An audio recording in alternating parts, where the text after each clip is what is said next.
Graças a Deus. A paz do Senhor, meus amados irmãos. Agradecemos a Deus pela oportunidade de estarmos aqui para cultuarmos a Deus, para juntos no culto público dizermos que o Senhor é bom e a sua misericórdia dura para sempre. Quero agradecer a Deus por essa oportunidade, mais uma que Deus me concede de estar aqui com vocês. Também quero agradecer a confiança do pastor, que Deus continue abençoando este ministério, estes jovens, fazendo-os prosperarem espiritualmente, evoluírem, crescerem, para que tenham uma vida para louvor e glória de Deus. Amém? Eu quero convidá-los para lermos na carta do apóstolo Paulo aos Romanos, capítulo 12, versículos 1 e 2. Carta do apóstolo Paulo aos Romanos, capítulo 12, versículos 1 e 2. À tarde aqui foi tratado sobre cosmovisão cristã, bíblica, e penso eu que, apesar de minha proposta ser uma exposição nos dois versículos, vai ser inteiramente relacionada esta exposição com o que vocês aprenderam hoje à tarde sobre a visão do mundo que o cristão deve ter. Romanos 12, 1 e 2. Todos encontraram? Diz assim a palavra de Deus: portanto, rogo-vos, irmãos, pela compaixão de Deus, que apresentei os vossos corpos como sacrifício vivo, santo e agradável a Deus, que é o vosso culto racional. E não vos conformeis com este mundo, mas transformai-vos pela renovação do vosso entendimento, para que experimenteis qual seja a boa, agradável e perfeita vontade de Deus. Amém? Meus amados irmãos, jovens do Senhor, nós estamos diante da carta mais teológica do apóstolo Paulo. Ele não foi o fundador da igreja de Roma, da igreja que estava na cidade que era a capital do império. Mas isso não impossibilitou o apóstolo de lutar pelaquela igreja, de dar atenção àquela igreja, de escrever aquela igreja. Paulo não conhecia a igreja em Roma completamente. O que nós aprendemos no capítulo 16 é que Paulo conhecia alguns irmãos ali, mas não todos. E se Paulo não conhecia a maior parte da igreja não conhecia pessoalmente o apóstolo Paulo, e conhecia só de ouvir falar. E isso não era muito bom para Paulo, conhecer ele apenas de ouvir falar, porque a igreja em Roma era constituída de judeus e gentios, e geralmente os judeus nunca tinham uma boa opinião sobre o apóstolo Paulo. Então Paulo tinha que escrever, Paulo tinha que estar pessoalmente, para evitar algum tipo de comentário, algum tipo de situação proposta pelos judeus, que não correspondesse com a realidade do ministério do apóstolo. Mas não só esse o objetivo. Paulo tinha um objetivo que era um empreendimento missionário. O apóstolo queria o apoio da igreja de Roma, para que pudesse ser impulsionado à Espanha e ali pregar o evangelho. E como a igreja não o conhecia na sua totalidade, Paulo teve a ideia de escrever uma carta que serviria de apresentação do evangelho que ele queria pregar na Espanha. Então Paulo escreve a carta aos Romanos e envia a carta antes dele chegar lá. E a carta aos Romanos é o que de fato o apóstolo entende sobre o evangelho. E é o motivo pelo qual Paulo arriscou e deu a sua vida. Paulo faz uma sistematização não exaustiva, mas uma sistematização das principais doutrinas da fé cristã. Aquelas doutrinas que formam uma espécie de corrente de ouro, que sem elas não há cristianismo, não há boas novas e não há evangelho. Então a carta do apóstolo Paulo é uma apresentação do evangelho que Paulo prega. A carta tem 2 blocos. O primeiro bloco vai do capítulo 1 ao capítulo 11, que é o bloco doutrinário. É a ortodoxia cristã, é a teologia do apóstolo Paulo.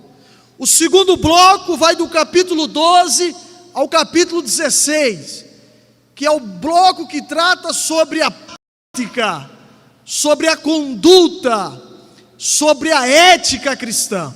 Ou seja, primeiro vem doutrina e depois vem ética, depois vem conduta, depois vem prática, depois vem comportamento. Nós nunca teremos boa conduta sem doutrina, sem base doutrinária e teológica sólida. Isso é impossível. Para termos ortopraxia, precisamos primeiro ter ortodoxia. Mas quem acredita que, talvez na sua versão, não seja portanto. A minha diz, portanto, rogo-vos, irmãos, pela compaixão de Deus. Quem sabe na sua tem, rogo-vos, pois, irmão, pelas misericórdias de Deus. Quem tem essa versão aí? Alguém tem essa versão? Tem nenhum problema com essas versões, só tem solução aqui. Mas o apóstolo começa, eu não quero dar aula de português aqui, mas ele começa o capítulo 12 com uma conjunção conclusiva. Portanto, quais são as conjunções conclusivas? É assim, você está fazendo uma exposição de um assunto, aí você vai para a conclusão, aí você diz, portanto, logo, consequentemente, por isso são conjunções conclusivas. Quando elas entram nas orações, é porque está dando a ideia que haverá a conclusão daquilo que foi exposto, ensinado, debatido. Então Paulo está no segundo bloco,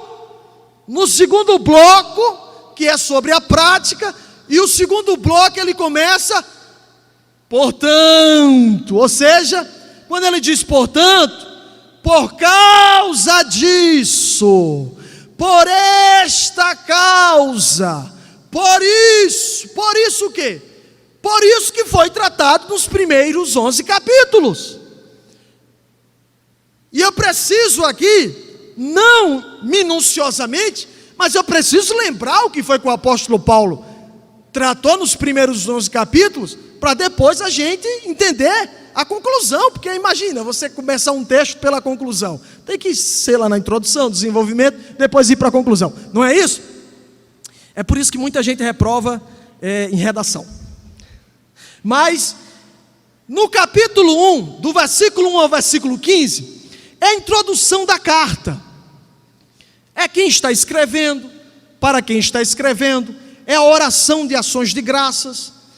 Quando chega no capítulo 1, versículos 16 e 17, é o tema da carta. E qual é o tema da carta? Preste atenção em mim aqui. O tema da carta é: não me envergonho do evangelho, pois é o poder de Deus para a salvação de todo aquele que crê, primeiro do judeu e depois do grego, porque nele, no evangelho, se descobre ou se revela a justiça de Deus de fé em fé, fé do começo até o final. Se revela a justiça de fé em fé, como está escrito, o justo viverá pela... Então o tema da carta é o quê? É o evangelho. É como Deus justifica o pecador. É como um pecador miserável que só merece o inferno, ele pode ser aceito por Deus. Este é o tema da carta. O tema da carta é o evangelho da graça, o evangelho aonde é revelado a justiça de Deus. Portanto, depois de falar sobre o tema da carta, o apóstolo Paulo prossegue para falar sobre a pecaminosidade do homem, para falar sobre a universalidade do pecado, para mostrar qual é a real condição da humanidade. Ele começa isso no capítulo 1, no versículo 18, e vai até o 32, tratando sobre a depravação dos gentios, daqueles que não são judeus, da maior parte da humanidade. E ele vai dizer que eles estão depravados, que Deus manifestou a sua glória na criação, mas eles não entenderam, eles recusaram, eles decidiram viver uma vida promíscua e devassa. Portanto, toda essa humanidade está depravada. No capítulo 2, o apóstolo começa a falar sobre os judeus, sobre essa pequena parcela da humanidade que recebeu as promessas de Deus, que receberam a lei, que receberam os concertos, que receberam as alianças, mas com tudo isso, falharam, pecaram, foram hipócritas e não estão diferentes dos gentios. Pior, tem um agravante, eles estão pior do que os gentios, porque eles receberam a lei, e a Bíblia diz, a quem mais é dado, mais será exigido. Eles estão entesourando ira para o dia da ira, eles estão com tesouro, e o tesouro é a ira de Deus, porque Deus deu a eles privilégios, mas eles não foram responsáveis. E Paulo vai do capítulo 2 até o capítulo 3, versículo 9, falando sobre a depravação dos judeus. Depois ele vai do capítulo 3, versículo 10 até o versículo 20, falar sobre a depravação de todos, da última sentença, no capítulo 3, versículo 23, porque todos pecaram e destituídos estão da glória de... Ninguém merece nada, está todo mundo nivelado numa condição só, é todo mundo pecador, alvo da ira de Deus e só merece o inferno. Paulo sai agora da situação do homem e vai mostrar como é que Deus justifica esses pecadores que não merecem nada. Paulo vai dizer que a justificação é unicamente pela fé em Jesus, e ele vai do capítulo 3, do versículo 4 até o versículo 31, sobre a justificação pela fé somente. Ele diz que não é por obras, mas é a fé somente naquilo que Jesus fez, na obra do Calvário, na obra da cruz, a obra redentora, vicária, substitutiva, propiciatória do Verbo de Deus, que se fez carne. Mas ele prossegue, ele vai para o capítulo 4 e vai dar argumentos bíblicos e históricos que Abraão e Davi não foram justificados pela lei. Abraão e Davi não foram justificados pelas obras, mas eles creram, e isto lhes foi imputado como justiça. Ele vai tratar do capítulo 4, versículo 1 a 25. Ele sai do capítulo 4 e vai para o capítulo 5. E no capítulo 5 ele trata sobre os frutos da justificação, sobre os efeitos da justificação, sobre o resultado da justificação, o que é que acontece na vida do justificado. E ele diz: sendo pois justificados pela fé, temos paz com Deus por nosso Senhor Jesus Cristo, temos acesso à graça na qual estamos firmes, e não somente isto, mas nos gloriamos na esperança da glória de Deus. O nosso passado está resolvido, o nosso presente está mantido, e o nosso futuro está garantido por aquilo que Jesus realizou. Capítulo 5, versículo 1 ao versículo 21. Ele entra agora no capítulo 6, do versículo 1 ao versículo 23, e vai mostrar como deve ser a vida de um justificado. Ele vai mostrar que um justificado tem que andar conforme essa nova vida. Foi regenerado, justificado, agora tem que andar conforme essa nova vida. É por isso que no capítulo 6 ele diz: permaneceremos no pecado para que a graça seja mais abundante? De modo nenhum. Nós que morremos para o pecado, como viveremos ainda nele? Então ele sai do capítulo 6, vai para o capítulo 7. Capítulo 7, do versículo 1 ao versículo 25, ele vai tratar sobre a relação do indivíduo não regenerado com a lei e da relação do indivíduo regenerado com a lei. A lei é boa, a lei é santa, a lei é justa, mas como o homem é pecador, a lei arrasta o homem para a condenação. Mas o crente que foi justificado, como é que ele está? Aí ele sai do capítulo 7 dizendo: miserável homem que sou, quem me livrará do corpo dessa morte? Mas já entra no capítulo 8 dizendo: portanto, ou porquanto, nenhuma condenação há para os que estão em Cristo Jesus, que não andam segundo a carne, mas segundo o Espírito. Nós não estamos mais debaixo da maldição da lei. Quer dizer que a gente está sem lei? Não está sem lei não, porque a lei do Espírito de vida em Cristo Jesus nos livrou da lei do pecado e da morte.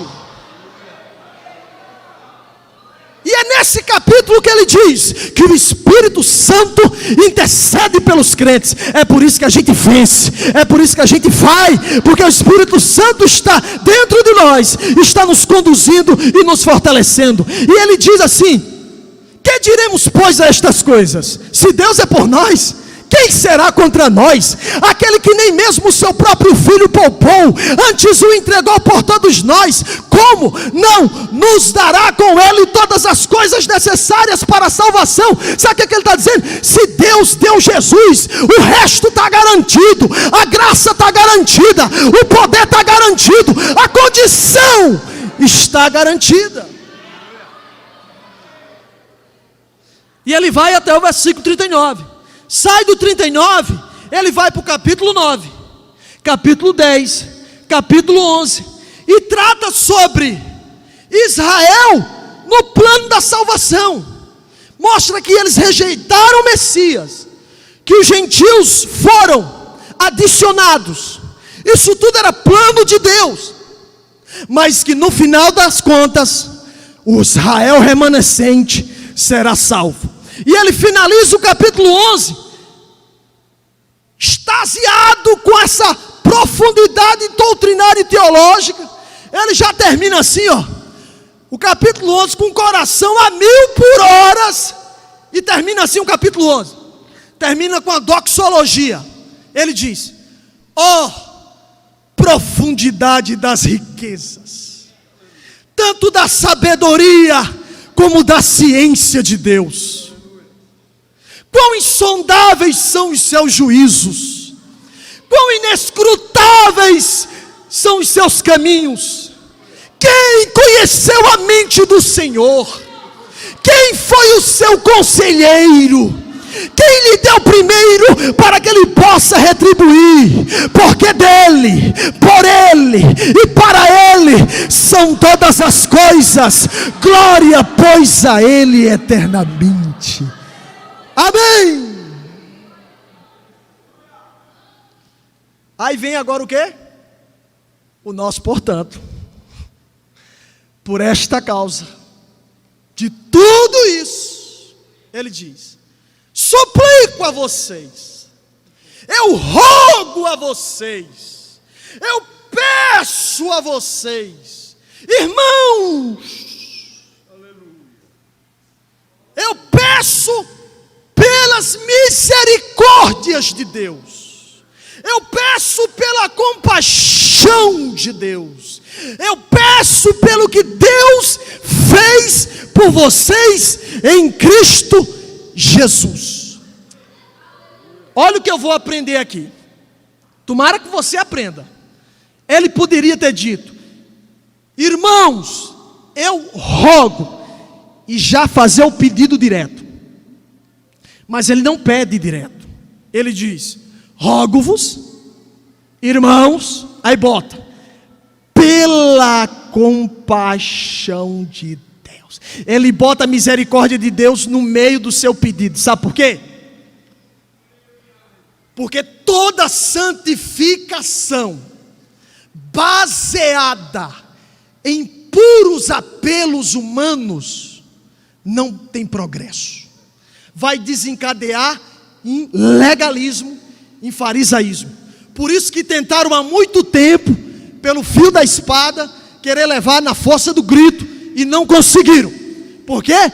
Porque o apelo humano não tem poder santificador. Mas Paulo aqui diz: ei, eu não estou pedindo porque eu tenho autoridade sobre vocês, não. Eu peço pela misericórdia de Deus. Sabe por quê? Porque isso aqui, meu Deus do céu, isso aqui é fantástico. Sabe por quê?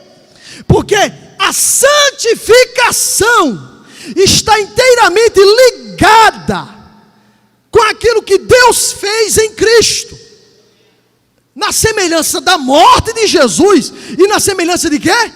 Da ressurreição. Por exemplo, o que é que significa o batismo em águas? Quando o pastor pega o candidato, imerge ele e depois retira, significa o quê?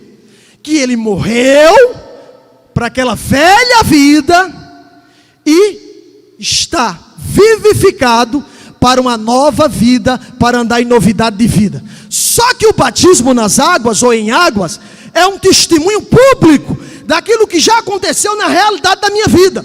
Se eu realmente não morri para o pecado e não vivo uma nova vida com Cristo, é só tomar banho no tanque batismal. Agora tudo isso, imersão e ressurgimento, é na semelhança da morte e ressurreição de Jesus Cristo. Porque aqui está o poder operador para santificação, irmão. Ninguém consegue vencer o pecado sem a ajuda de Jesus. Ninguém consegue vencer o pecado sem a ajuda do Espírito Santo. Eu vou lhe dizer uma coisa, me desculpe aqui, mas eu vou lhe dizer: não adianta você lutar com as suas próprias forças contra o pecado, que você não vence. Muita gente que tenta, quebra a cara e vai pecar várias vezes, não consegue. Mas qual é o segredo? Olha o que Paulo diz: andai em espírito.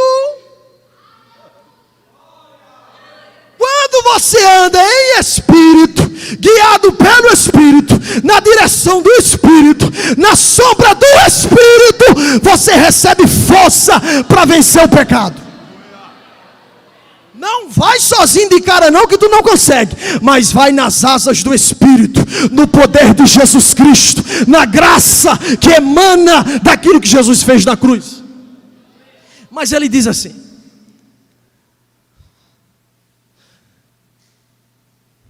portanto, rogamo-vos, pelo que Deus fez por vocês. E qual é o pedido do apóstolo aqui? O pedido do apóstolo é que apresenteis os vossos corpos em sacrifício vivo, santo e agradável a Deus, que é o vosso culto. Primeiro lugar, a linguagem aqui é a linguagem sacrificial do Antigo Testamento. É a linguagem de sacrifício. Ele usa uma figura, porque era assim que o ofertante, ele levava a sua oferta, ele levava o seu animal até o sacerdote, para o sacerdote apresentar. E o verbo apresentar aqui, é apresentar para não tomar mais. Camarada que levava um cordeiro, ele ia, levava, o cordeiro era sacrificado, mas ele não ia no outro dia pegar o cordeiro, não. Entregou e pronto. O que é que Paulo está dizendo? Escute uma coisa: lá tinha pelo menos dois tipos de sacrifício: o sacrifício pelo pecado e o sacrifício de agradecimento. Veja, que o sacrifício pelo pecado, Paulo já tratou até o capítulo 11, que foi quem? Jesus. Agora o que resta para nós é o sacrifício de agradecimento. Se Ele deu a vida por mim, eu não posso dar menos do que a minha vida por Ele. E Ele manda entregar a vida. Hoje é terça, né? Ele manda entregar a vida na terça para pegar na quarta. Não, Jesus manda na minha vida segunda, terça, quarta, quinta e sexta, porque não tem festa, não tem balada, não tem funk. Agora quando é no sábado e no domingo, aí não, aí eu pego a minha vida de novo. Não, Paulo diz, se você foi alcançado pelas misericórdias de Deus, se a graça te alcançou, a única coisa que resta para você é apresentar voluntariamente a sua vida e dizer, eis-me aqui, Senhor, não mais vivo eu, mas Cristo vive em mim. Só que ele usa corpo, ele não fala em espírito nem alma. Sabe por quê?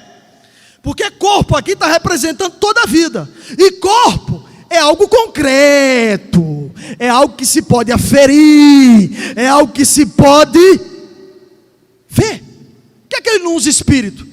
Porque nesse caso aqui, podia ser até subjetivo para o entendimento deles, mas a Bíblia diz que todo o vosso espírito e alma e corpo sejam plenamente conservados e irrepreensíveis. Mas por que ele não coloca aqui? Porque é algo concreto. Porque imagina, alguém poderia dizer, não, o meu espírito está santificado. Não é no espírito? Então quem é que pode aferir esse negócio aí? Pode aferir? Como é que pode aferir? Agora quando ele bota o corpo, pode aferir. Pode aferir ou não pode? Quando usa uma minissaia, pode aferir ou não pode? Quando usa o decote, pode aferir ou não pode? Quando tem relacionamento antes do casamento, pode aferir ou não pode? Quando tem relacionamento extraconjugal, pode aferir ou não pode? Quando fala mentira, quando fala piada imoral, quando é invejoso, quando manifesta todo tipo de prostituição, pornografia, pode aferir ou não pode? O que é que ele está dizendo? Santificação, meu amigo, não é algo apenas subjetivo. Santificação é algo concreto, é algo palpável, é algo visível. Apresente o seu corpo no altar de Deus. Quem apresenta o corpo no altar de Deus não segue moda, segue. Tem a moda aí. A moda agora diz que tem que ser uma saia bem curtinha. A moda diz que tem que ser uma calça para o jovem bem apertadinha. Tem jovem que usa calça, meu amigo, que eu quero saber como é que ele consegue vestir. Por exemplo, o culto é 7 horas da noite e ele começa 9 horas da manhã a vestir. Porque a boquinha é desse tamanho. Aí eu fui comprar uma roupa para mim. Aí eu cheguei, eu disse, deixa eu ver umas calças aí. Aí o cidadão botou um bocado de calça assim. Aí quando eu ia lá vestir, mal passava aqui no calcanhar. Eu digo, não, me dê uma calça de homem aí. De homem. Aí é difícil encontrar calça de homem. Aí ele olhou para mim e disse, mas tu vê, tu está com um critério muito grande aqui para não querer essas calças. Mas eles compram, ainda chega em casa, ainda dá um bocado de ponto. Eu digo, mas como entra? Como entra no calcanhar de um cidadão? Mas eles gostam do negócio. Não é porque? Está na moda. Está na moda. Mas nós não queremos viver pela moda. Nós queremos apresentar o nosso corpo no altar de Deus. Antigamente, para você conhecer quem era o crente, você precisava ir para a casa dele. Hoje não, é só ver os status, os stories. Veja os stories, não tome nenhum açaí com ele, mas vê os status, é nua, é bronzeada na praia, é seminu, é com short samba canção. Irmãos, você foi alcançado pela graça. O seu corpo é templo e morada do Espírito. Deixa eu continuar aqui.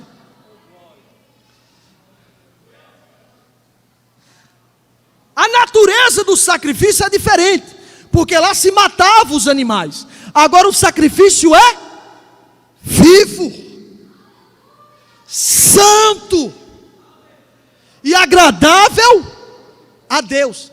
Este é, olha para aqui para eu terminar, olha para aqui, para eu não cansar vocês.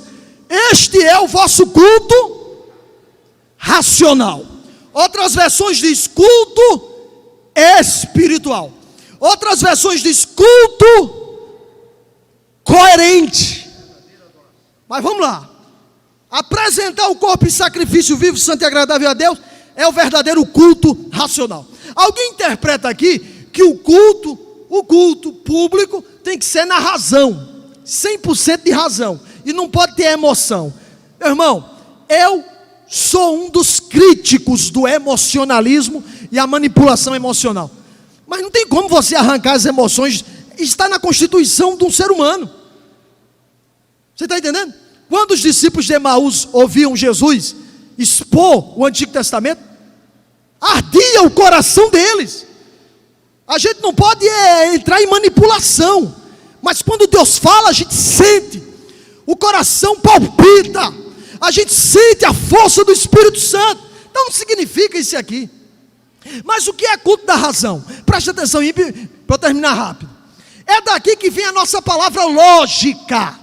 Lógica, olha para mim aqui. Vocês que são muito bons de matemática, eu nem tanto, mas vocês são. Eu vou fazer uma pergunta matemática para vocês, tá bom? 2 mais 2 são quanto? É lógico. É lógico ou não é? É lógico ou não é? Agora 2 mais 3 são 4. É ilógico. É ou não é? O que é culto racional? É o culto onde tem coerência, onde tem lógica. Ou seja, olha aqui, olha o culto racional. Culto racional é esse. Se Deus te alcançou, se Jesus te alcançou pela graça, se você foi alcançado, é lógico que você entregue a sua vida. O contrário é verdade também. Se você não entrega, é porque Jesus não te alcançou e você não é salvo. Porque santificação não é assunto para ímpio. Santificação é tema de quem nasceu de novo, foi justificado e agora só resta para ele apresentar o seu corpo em sacrifício vivo. É lógico. Aleluia. Mas aí, me dê 5 minutos. Depois dele fazer o pedido para que apresentem o corpo em sacrifício vivo, ele dá 2 ordens aqui. A primeira é negativa, a segunda é positiva, que vai evidenciar: ó irmão, ó Alanildo, eu entreguei o meu corpo em sacrifício vivo. Entregou? Entregou. Mas como é que a gente pode saber? 2 maneiras da gente saber. A primeira é: não vos conformeis com este mundo. A primeira evidência de que você é salvo e entregou o seu corpo no altar de Deus é que você não se conforma. Conforma. É daqui que vem a palavrinha formar. Forma, conforme com a forma do mundo. É você se amoldar o padrão lá de fora. É você entrar no esquema do mundo que caminha a passos largos para o inferno. É você chegar lá e dizer: eu quero ficar na forminha de vocês. Como é que vocês andam aqui? E como é a forminha lá de fora? A forminha lá de fora, apesar de tanta evolução, continua sendo o que Paulo falou no capítulo 1. Ninguém abre a Bíblia agora, só eu, para não perder tempo. Mas Paulo disse assim: olha a forminha lá de fora.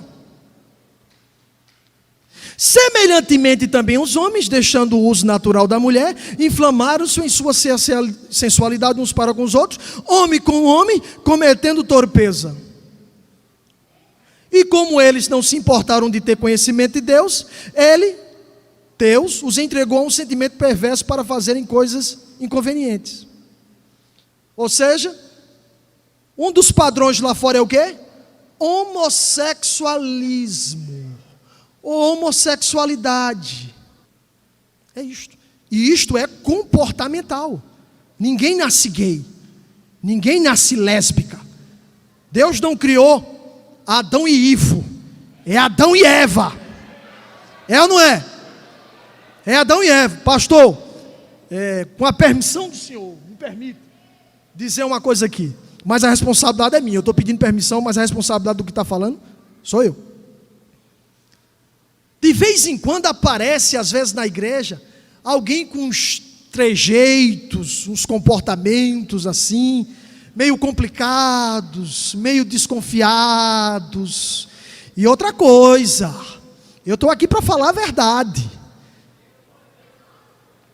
Isso é coisa de quem não nasceu de novo. Homem, é macho.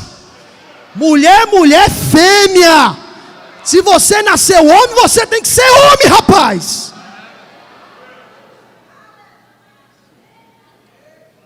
Ah, mas está havendo muita malhação. Largue malhação. Largue esses moldes que a TV Globo está querendo empurrar na nossa goela. O nosso padrão não é esse. Não vos conformeis com este. Aí ele continua: estão cheios de toda iniquidade, prostituição, malícia, avareza, maldade, inveja, homicídio, contenda, engano, malignidade. São murmuradores, detratores. Você que anda detratando seu pastor, isso é coisa de ímpio. Murmuradores, só vive murmurando, espraguejando, isso é coisa de ímpio. Soberbos, presunçosos, inventores de males, desobedientes aos pais e às mães. Se você nasceu de novo, você tem que obedecer a seu pai e obedecer a sua mãe. Porque tem jovem, peraí, tem jovem que na igreja marcha, canta, pula, se alegra. Aí quando chega em casa, não chama mais senhora não, é você. A mãe diz: mas porque chegou tão tarde? Aqui quem manda sou eu mando no meu nariz. Se você nasceu de novo, o seu nariz é de Jesus, a sua mão é de Jesus.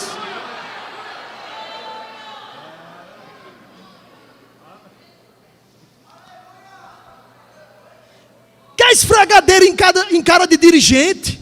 Eu já vi jovem querer brigar com a dirigente do conjunto. Mas só pode, não obedece o pai e a mãe, vai obedecer a dirigente. Mas se nasceu de novo, obedece. Quer viver? Honra teu pai e tua mãe. Não vos conformeis com este mundo, com este sistema, com esta ordem. Mas não é só isso, tem a ideologia. Quem aqui faz universidade e faculdade? Eita! Quando chega lá, você vai se deparar muitas vezes, não todas, mas muitas vezes, com professores marxistas, esquerdistas e com ideologias comunistas. E ele vai indicar livros para você ler, só de esquerdistas, que odeia a família, odeia o direito à propriedade, odeia a ordem, ama a desordem. Aí você vai crescendo com aquela mente revolucionária, aqueles revoltados socialmente. Amigo, fique atento no que você está ouvindo lá. O seu mestre não é Karl Marx, o seu mestre é Jesus Cristo. Você entendeu? E tem muita gente falando nos pobres aí, mas é igual a Judas. Quando a mulher derramou o líquido precioso, Judas era igual a esses esquerdistas. Podia ter vendido e ter dado aos pobres. Mas a Bíblia diz, ele disse isso, não porque tivesse cuidado com os pobres, mas tudo que colocava na bolsa era... A maioria dos esquerdistas é assim. É os pobres, para depois pegar o dinheiro público. Mas você tem um padrão, não se conforme com essa mentalidade. Para encerrar, agora vem um lado positivo, sabe por quê? Porque quem prega santificação só negativa, não está pregando o pacote completo. Porque a negativa é aquela que não faça, não pratique, mas tenha a positiva, que é onde você... Não vos conformeis com este mundo.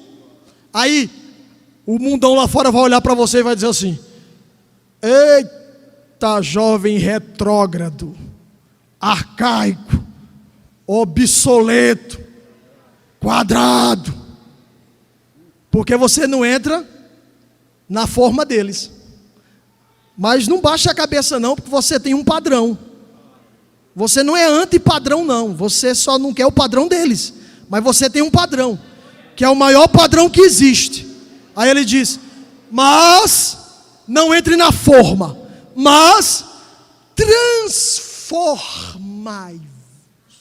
Quem disse que você é arcaico? Você está se transformando todo dia, pela renovação do entendimento. Sim, mas você está se transformando, é a metamorfose. Era casulo, né? Vira borboleta, coisa mais linda do mundo. Assim é o crente, ele vai se transformando, mas transformando para parecer com quem? Com Jesus, o ser mais belo que existe no universo. Então tu não és um retrógrado, tu não é obsoleto, tu estás evoluindo de glória em glória, parecendo mais com o Filho de Deus, aquele que é o ser mais belo que existe no universo.